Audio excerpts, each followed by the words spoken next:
What is up, people of the internet? It is me, Real American, back in with a new video. And today, it is time that we discuss the 2023 Kentucky Gubernatorial election. In particular, we will be discussing the primary that's happening in a couple weeks. I believe it is May 16th is the primary day in Kentucky because, guys, if we want to win this race, we have to unite behind one candidate in a fairly competitive primary, because I fear there's one candidate in particular, if we nominate, would be a complete disaster for the general election. Now, before we continue with today's video, I hope you enjoy these type of videos. If you do, smash the like button down below, subscribe, share with your friends, hit that little bell, follow the Twitter accounts in the description down below. Guys, go follow Real American Politics on Twitter. Great Twitter account to follow. Also follow the Rumble page for exclusive content. And of course, join the channel today. Guys, just for $3 a month, you could join Real American, which is a phenomenal deal as it helps support the daily content we all know and love. You love the daily content? Well, this is the best way to support it. So I hope and recommend you join the channel today. Alright.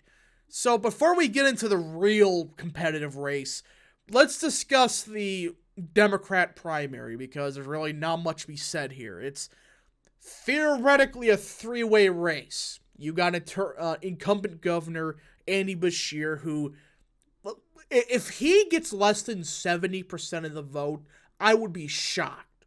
Let's just say 80%. I would be absolutely stunned. He has the endorsements of the Kentucky Democratic Party, the United Mine Workers of America, and the Kentucky AFL-CIO. Yeah, he has the endorsements of pretty much everybody major in the Kentucky Democrat apparatus. And his two opponents is Pepe Martin, who was a Republican nominee for governor in 1999. Oh, dear Lord. And the meme himself, Jeff Young. If you don't know who this guy is, look him up on Twitter. I don't know what to say. The guy is just, he's nuts. That's an understatement. So, Andy Beshear should win fairly easily. If not, he's in deep trouble for the general election. If he doesn't do good in the primary, I'm not saying he's going to do, bad in the general. I'm just saying that if he fails to do really good in the primary with these two bozos he's going against, he is in deep trouble for the general. But I think this will be absolutely down the wire race, because there's absolutely no way he does bad in the primary. That's like worst case scenario. If he gets 60% of the vote in the primary against these two bozos, I don't know what to say. So Andy Beshear is going to all but win the nomination. And the Republican side, this is where things actually get interesting. There essentially is a 2/3 person race. People say, oh, well, you look at the polling and there's three candidates possibly within striking distance. That's Daniel Cameron, Kelly Craft, and Ryan Quaylors. I'm going to say this right off the bat. Quaylors, the agriculture commissioner of the great state of Kentucky, he has no shot. I would be shocked if he, gets like 20% of the vote. That's like best case scenario for him. It's really between Attorney General Daniel Cameron and former ambassador to the UN, Kelly Craft. These are the two candidates that, these are the two that actually have a shot of winning. A legitimate shot. A realistic scenario.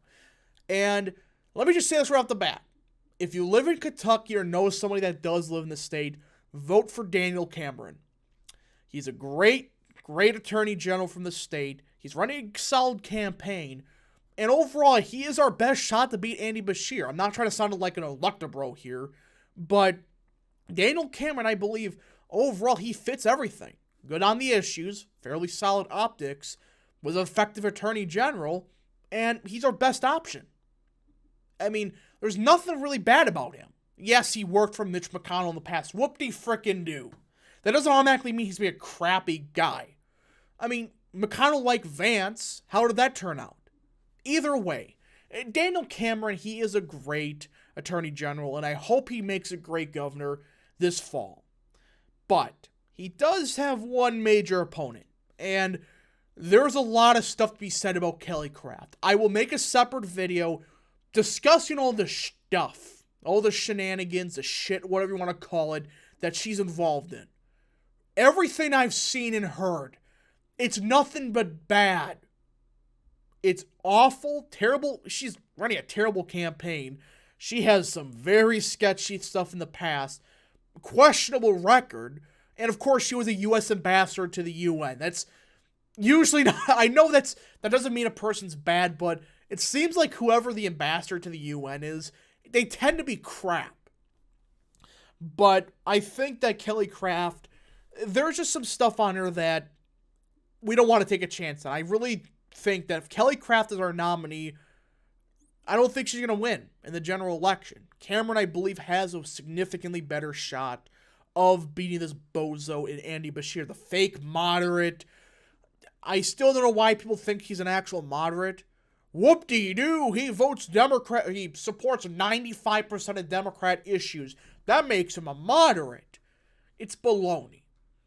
So why do I think Cameron is our best option? Well, one, he isn't Kelly Craft. There's a lot of stuff on her that, again, I'll probably make another video discussing what's up with her and why she cannot be the nominee.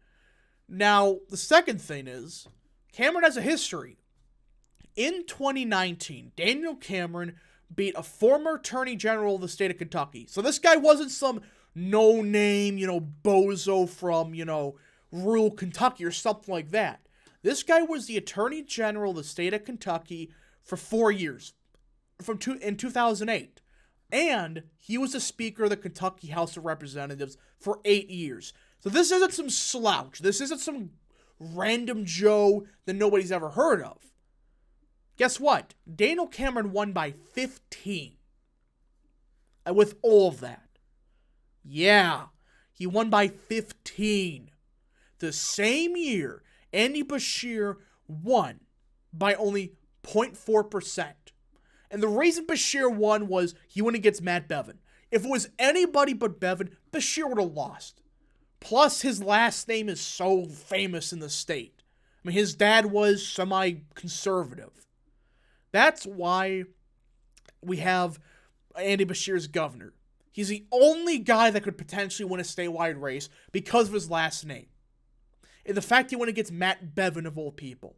Read up on him.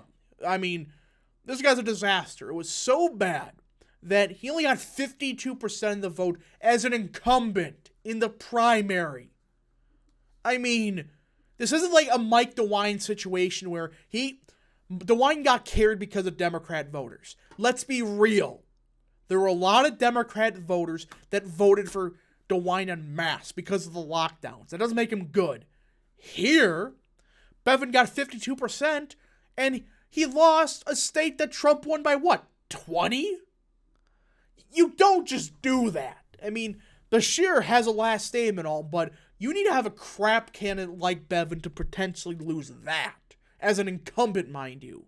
Again, I know this was 2019, but Daniel Cameron has a record of winning a statewide race. And I know I've bashed people that just use the Secretary of Treasury results. I'm saying that you cannot use it for everything. But when you have an attorney general election, which is one of the bigger statewide positions, it matters a bit more than a Secretary of Treasury election when every Republican wins that seat. I mean, Republicans in Vermont got like 45% of the vote I think 2018, I think it was. I mean, Secretary of Treasury elections are way different than Attorney General because Attorney General, higher ranking, and generally people pay a bit more attention to that race. And Cameron won by 15. So he's our best option. Across the board, I believe that if we select Daniel Cameron in a couple weeks, we have a good shot at taking out Andy Beshear. And I know the polling's been one poll, but he performed the best. In the Mason-Dixon poll, Beshear beat Kelly Craft by 25. He only beat Cameron by 9. And that's with a lot of undecideds and a very early poll with registered voters. Overall, Cameron has a chance. I'm not saying it's 100% or it's likely, but he does have a serious pathway to beating this clown. Anyways, folks, thank you so much for watching. If you did enjoy this video, smash the like button down below, subscribe, share with your friends, hit that little bell, follow Twitter accounts in the description down below, and of course, join the channel today. Thank you so much. Godspeed to all of you.